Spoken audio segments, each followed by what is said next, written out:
Hey, what's up guys, my name is Cherno. Welcome back to the code review series, a series in which you guys send me your code and I take a look at it. So today we're reviewing Pac-Man, Italian Pac-Man.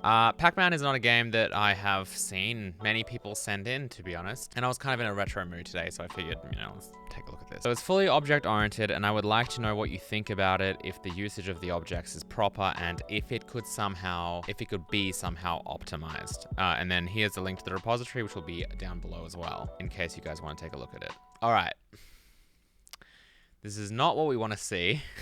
The risks that I take for you guys. Okay, so my first piece of advice to you is never, ever, ever, ever zip your game into like a little zip archive or whatever and push it to your GitHub repository. This is supposed to be the code. Now, this actually reminds me of like the first time I tried to use Git. I just knew that GitHub was a website. I wanted to publish my code on GitHub, so I assumed that it was like publishing a YouTube video or something. Like you just go to GitHub and then you upload your files and drag them in like Google Drive or Dropbox or something and you're done. That's not really how Git works. I think GitHub added like a little, like I'm pretty sure you can, if you own the repository and have push access, just upload files arbitrarily. It's probably what this person has done. Added files via upload, actually, that's probably a good guess. But in general, what you want to do is, like, the simplest thing to do is probably to get a UI like GitHub Desktop or Fork. And then, well, I don't want this to be like a full-on Git tutorial. Is it worth me doing like just a classic Git tutorial, maybe? I don't know. I'll leave some resources like in the description below if you really don't know how to use Git or GitHub to get you started. All right, anyway, I suppose we should download this guy. Right, so here we have Pac-Man, and these are the files that are inside this archive that I just downloaded. Now this obviously uses SDL, right? I mean, we can see it here as well. So what I might do is I might just set this up through Visual Studio. That's probably another fun kind of tutorial video that I should make at some point, just showing how to actually set up something like this through Visual Studio if it just does not have a Visual Studio solution or project file. Let me know if you want to see that in the comments below. All right, so fast forward to me setting everything up. Here we go. These are all of the files that we have. So there's only one CPP file and there's a whole bunch of header files. So we'll talk about that in a minute, but let's just try and run this. And here you go. Pac-Man ready. Let's, I guess, go. Okay, WASD works. Arrow keys work. Looks like the behavior of the ghosts is, I think it's correct. Let's go quickly eat these guys. This is quite a good clone, actually. Like it seems to have like all the features. I haven't, oh, whoops, I forgot they're not. Okay. Right, so we've got one less life now. I haven't played Pac-Man in a while though, so like I don't really quite remember everything about it. But I think this seems legit. Need to get these 2 dots. I need to actually I guess I need to make sure that I can, actually like win this game.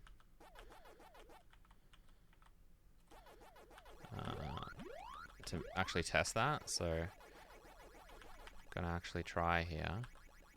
Oof, just made that. All right.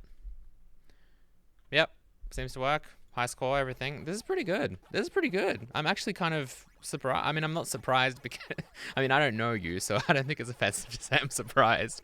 But like, I was not expecting like this. This is like a full-on clone as far as I'm aware. So yeah, well done. All right, anyway, I'm actually really keen to take a look at this. So first of all, this whole header situation is really the first thing that I'm focusing on. It's not a good idea to put all of your source code like this into headers. Now, I'm gonna just take a stab here. Oh, there's no header guards either.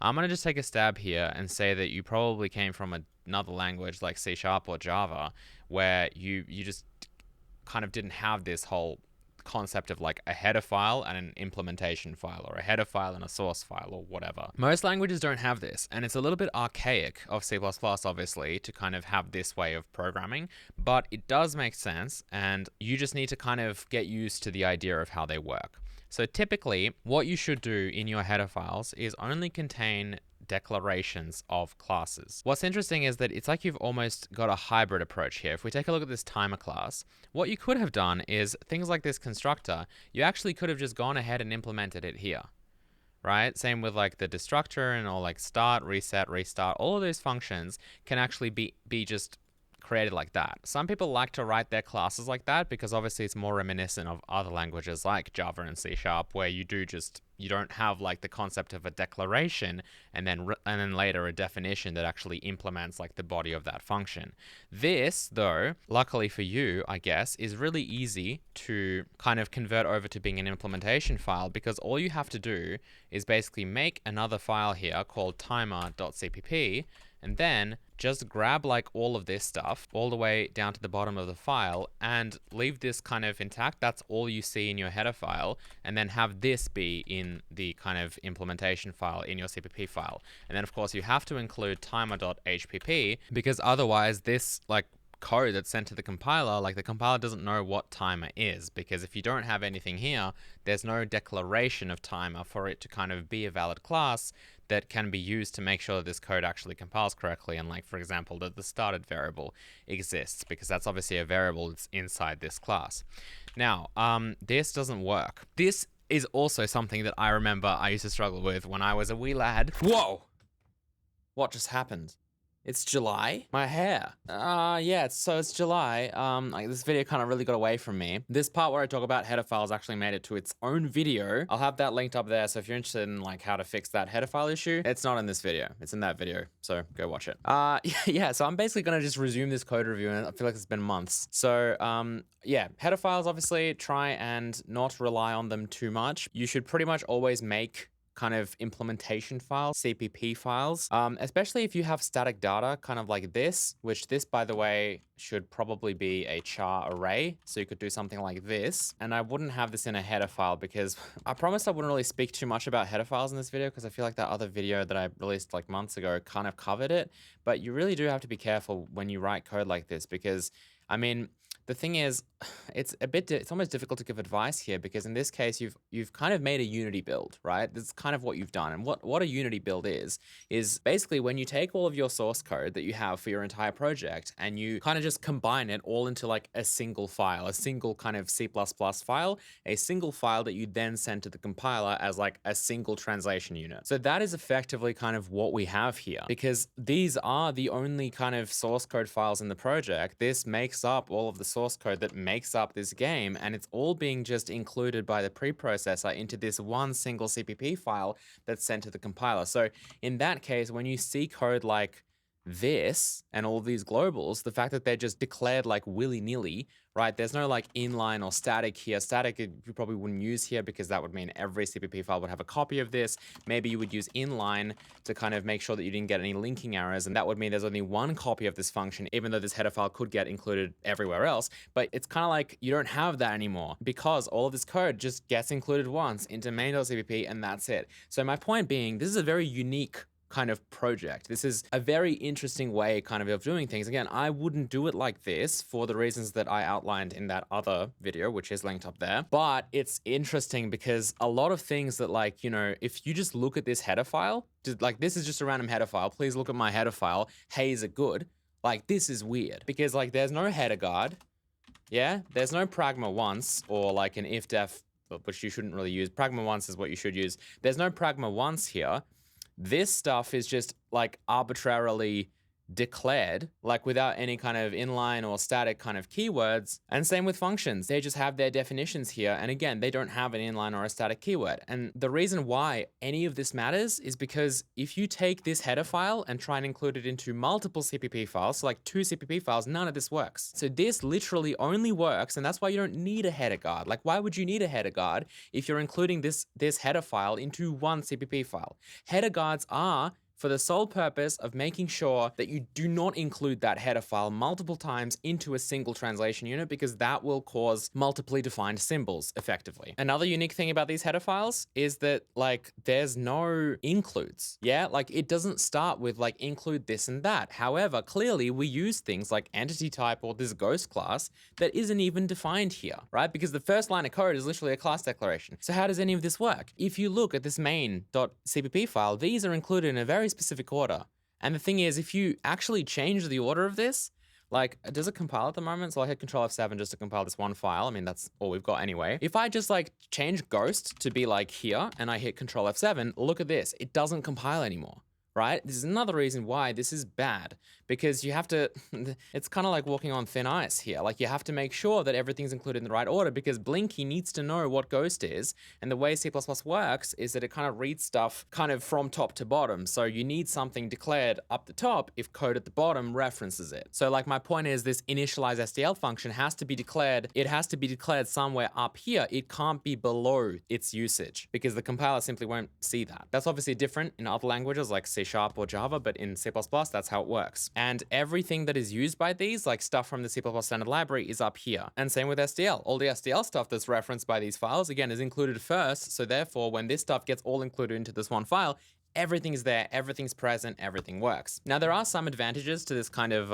architecture, like build times technically will be very fast. However, they won't be potentially, because you're like, if you're actually iterating through this project, it's almost like you have some kind of precompiled header file, or just like, again, a Unity build, which why do people make Unity builds? They make them to speed things up. Although, again, a Unity build is technically like CPP files are usually combined into one. However, I say there's no real difference, right, between a CPP file or a header file here, because this is the entire implementation anyway. So anyway, I'm gonna stop talking, I think, about this kind of weird architecture, but I just wanted to point that out really because it's so unique. Like, again, out of everything we've looked at on this code review series, I've never seen anything like this. And if someone kind of stumbles upon it, which a lot of you guys I know are beginners, like you might be like, how does this even work? And I've never seen C++ code written like this.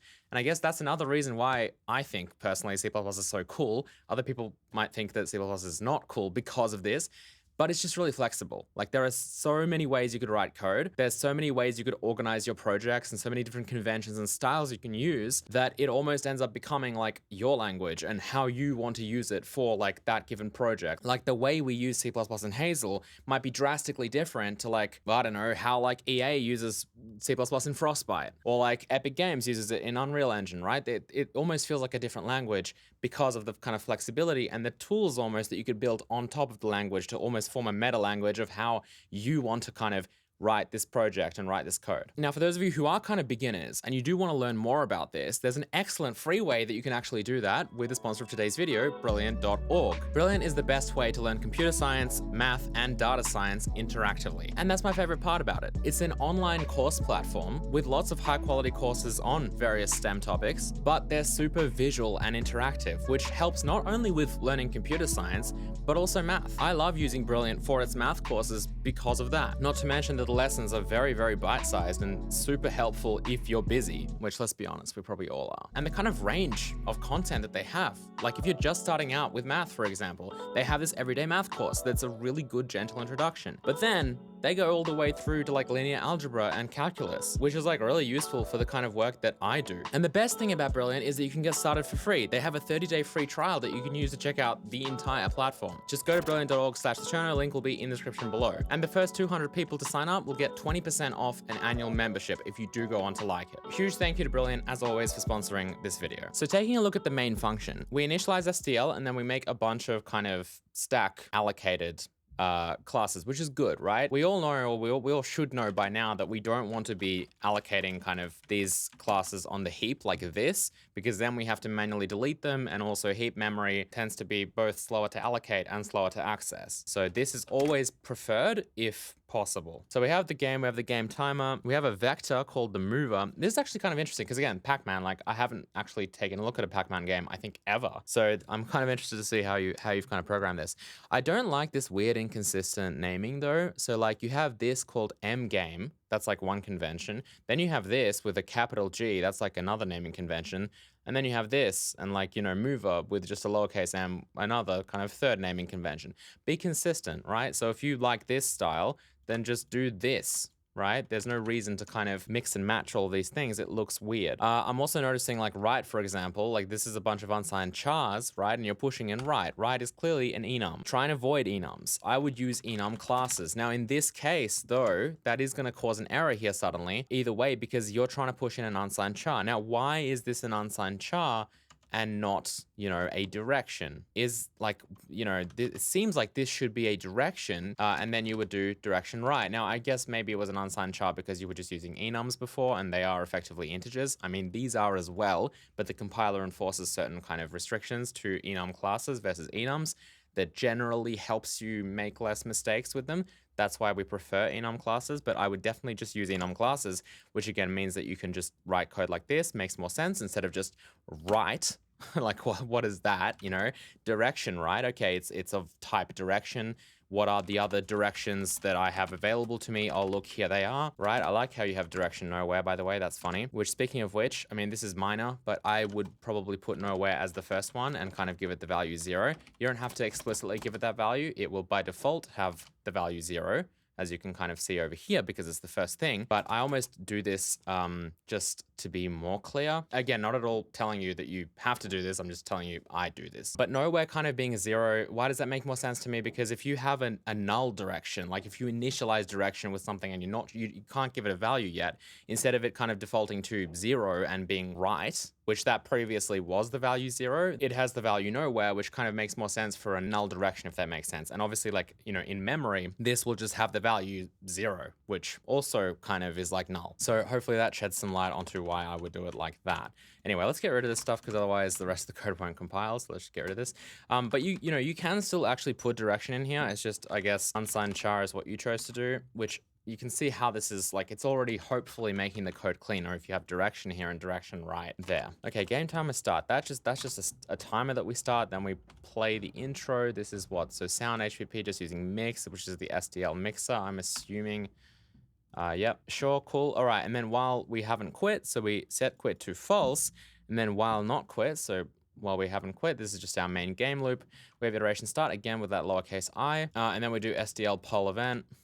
And if the event type is quit, we quit. Now, straight away over here, like if the event type is quit, traditionally you would see more code like this. It's not technically a huge deal, but you would kind of see code like this, because if we have quit, then there's no point in us processing like the rest of this while loop over here. And in fact, there's no point in us rendering anything either. So you could even have an if quit break or something here. Now, again, you don't need to do any of this, but it's common to see that kind of stuff because again, there's no need to process anything else. And this is, by the way, where technically speaking, a goto would be good, which, you know, I'm not saying you should do this, but you can add a label called quit. I'm probably going to get canceled for this, but you basically add a label here called quit, and then you just say go to quit, right? Why is this good? Because that way we don't have to break out of this loop and then also have to break out of this loop. So when you're trying to kind of break from two loops, the only way to do that using kind of standard control flow in C++ is to, you know, break here and then do the thing that I did over here, which is basically if quit, then break again. But this is just annoying having this if statement. So therefore, you can escape all of that by just being like, you know what, let's just get cut to the chase, let's go to the quit, just so that we run this one function and then we return. And that's kind of like the end of our program. But anyway, most people will not like that just because it kind of violates normal control flow principles in C++. And occasionally, sometimes it can actually cause errors because you're kind of escaping stack frames and scopes and stuff without potentially closing them. So between you and me, I don't think it's that bad, but people have been canceled for less. Now, as for the rest of this, like we could talk about this. I'm always hesitant to give kind of architecture advice to projects like this because it's just a simple Pac-Man game. It doesn't necessarily need to be over-engineered. You know, just kind of code style wise, I would definitely drop these onto a different line. But my kind of main point here is that this probably just shouldn't be here in the main function. In general, when you look at a main loop, like, I mean, just being completely serious here, this main loop, I think might actually be longer than Hazel's main loop, right? Which is crazy. But the reason why is not because this is more complex, it's because we almost treat this main loop as like, here is a summary of what happens every frame. Like everything stems from this. It should almost be like, you know, this is like the main loop. And then what do? We call this first, that second, that third, that fourth, right? This is kind of like, this is how the game runs. Yeah? These kind of 4 easy steps and that's it. Why? Because it's just a lot easier to read. It's like, okay, well, the first thing we do is we poll events. We figure out if there's any kind of events that have happened, input events, quit events, whatever. Then we do like the rendering and the game logic somewhere, which surprisingly doesn't even look like it's done here. Like, oh, okay, if game process, it's behind an if statement. That's interesting. We'll get to that in a minute. But we kind of separate it into easy to digest blocks because like if I really have to think about all the possibilities, You know, one might argue that function calls are bad because of performance, which again is absolutely a ridiculous claim in this case, because this is just a main loop, right? This isn't a super dense loop. This is really literally once per frame. But what you could have done is like this kind of poll events thing, yeah, just make a function called poll events, and then go up here. I would make it static void poll events. Pop that over here. Now, obviously, like the event that we're polling will grab, which that's up here. So we can just move that into here. And then we have a few different variables to kind of deal with, which I would probably make this into a class. Like in my opinion, I feel like this loop should basically be in the game class. Like you got a lot of stuff here. I feel like the main loop could probably be moved to a function called run. And that way you would know like, hey, has the game quit or not? Because I mean, I didn't think about this earlier because I guess I didn't look at this game class that looks very dense here. Like it's got the whole game in it, except for some reason it doesn't have this mover and it doesn't have the game timer and it doesn't have the intro sound or whatever. Like main functions should be really as simple as possible because they should just be like the launching point. And to further this point, like main functions can differ. Like I think it's a good idea, honestly, to just ask yourself like why? Why do main functions have to be simple? Like why do people do that? And again, for a game like this, it might not matter too much, but one example I can think of off the top of my head is that the entry point might actually change. So like if I'm making a Windows application, I would probably use WinMain, which is just a different entry point. If I'm making like, I don't know, an Android app, this becomes an Android app or something, the entry point for that again is going to be different. So my point is it's not always going to be literally this function. And because of that, if you have everything within this function, you're going to have to move it out eventually, or you're going to have to duplicate this code. Like you wouldn't want to do that, which is why if we take a look at Hazel as an example, like we have like this main function, this is the entry point, or we have this win main function, that's the Windows entry point. But what do? They call Hazel main, which is up here. That has the main kind of app loop, which is different from the game loop. This effectively encompasses the entire life cycle of the actual application. And there are some reasons for that, such as maybe you want to trigger a restart of the whole program. And so you would kind of shut everything down and reinitialize it. But anyway, the point is, and then we create the application, then we run the application. When that's done, we shut it down. But the point is, you can see that that kind of gets delegated out into the application class, which that kind of encompasses what a Hazel application actually is. So that's definitely something I would just adopt for any project, really. And one of the benefits there is you do actually get a class that can contain member variables. And the benefit of that is you don't have to have free floating functions and then either pass stuff around or keep them in global kind of variable space or global symbol kind of scope. Instead, you can just have them as class members and everything will work out great. All right, let's kind of move on here. So we then run this. Okay, so yeah, then we do render a clear. Sure, so we clear the render. It's a little bit weird to me that like the rendering only seems to happen if this returns true, because that's where you allegedly draw the game, but then you're also clearing every frame. So what this tells me is that if this function returns false, you've cleared the screen, but you don't render anything, which is a bit weird. Like I would think it would make more sense to just retain the same game board, you know, and not kind of clear anything, in which case I would probably expect this to be here just logically, but it's up here, which is weird. Maybe this always returns true. Let's take a look at what this process function does. Again, kind of it's annoying that it's in a header file. Return true. Okay, so we do return false. Oh, okay, interesting. So if dead animation ended, if the lives are greater than 0 on the board, and then if the is dead animation ended, we return false. So maybe for like a few frames we return false potentially, because that happens up here as well if the map animation time. So maybe that is deliberate. Like you just want to clear the game board sometimes and not render anything for a few frames while you reset everything. Sure. I would say that it's not like this isn't a very clear way of doing that. Oh, here we go. Return false when should render the last animation frame. It's bad looking, so I don't want to render it. Huh, the last animation frame is bad looking. That's interesting. Okay, the alignment here looks super bad looking as well. Like I don't know what's going on with this alignment, and also all of these nested if statements. That's also a little bit weird. Yeah, like this is also something really, really, really classic that I see a lot. And that is just like you have very, very deep logic. You have like, let's just say we have 20 different things that could happen when we process the game. And obviously they are predicated on a bunch of conditions. Like for example, is this if statement true, in which case we start the game, or is it not? Is the player alive, or is the level completed, or is the map animation timer started, or do we have lives remaining? Like are we playing the death animation? There's so many different conditions here. And what that results in, I guess, is what people would call spaghetti code, right? Like, this is just a bit annoying, and I feel like I always hear people referencing Terraria's source code because it's just a bunch of nested if statements. And the thing is, there's nothing like really that wrong with that though, in terms of the computer and its ability to process this data. It's really one of those things that just affects the developer most of all, because this just sucks. Like, this just sucks to deal with, right? If I look at this and I'm like, oh yeah, we despawn fruit. Okay, in what case do we despawn fruit?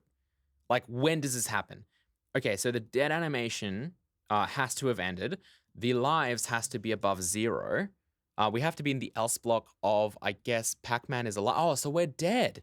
Right. So if we're dead, but we still do have more than one life, yeah, so we're not completely game over, but we did just die this life. And also, I guess, game timer get ticks is less than start ticks. So we're not in the starting phase of the game, I guess. We're in the actual main gameplay kind of part of it. Okay, so in that case, that's when we do this. You know what I mean? Like, it's just really, really difficult. And again, this is where a state machine comes in. And I've mentioned state machines before, and I think you guys wanted me to make a video specifically demonstrating how I would reorganize this into a state machine. So I think, honestly, I'm gonna end this code review here. And my next video, probably not my next video, but a video in the future, I'm gonna take this game, because I actually kind of like this game. There's a lot we can do here to fix it, but also it's just a really well done Pac-Man clone. Like, it's just good. Yeah, I'm gonna take ownership of this. I'm gonna steal these, and I'm gonna make this beautiful. That's gonna be my little project. It's gonna be a perfect little holiday project because I'm going away for a break soon. And we're gonna talk about how we can kind of take this, convert it into a state machine, probably reorganize this stuff to not be a Unity build. I would like to take a look at more of this code, but like, I don't know, these code reviews always inflate to being very, very long. So we will definitely take a look at that. But I hope you guys enjoyed this video. If you did, please don't forget to hit the like button. Let me know what you wanna see kind of dissected in this, if there's anything you saw there that you'd like more detail on. And let me know if you're excited about this kind of state machine idea. I just feel like doing something actually practical and seeing like a before and after might make more sense than just my words. So I think that's what I'm gonna do. Thank you guys for watching again. Don't forget to check out brilliant.org/thecherno, and I will see you next time. Goodbye.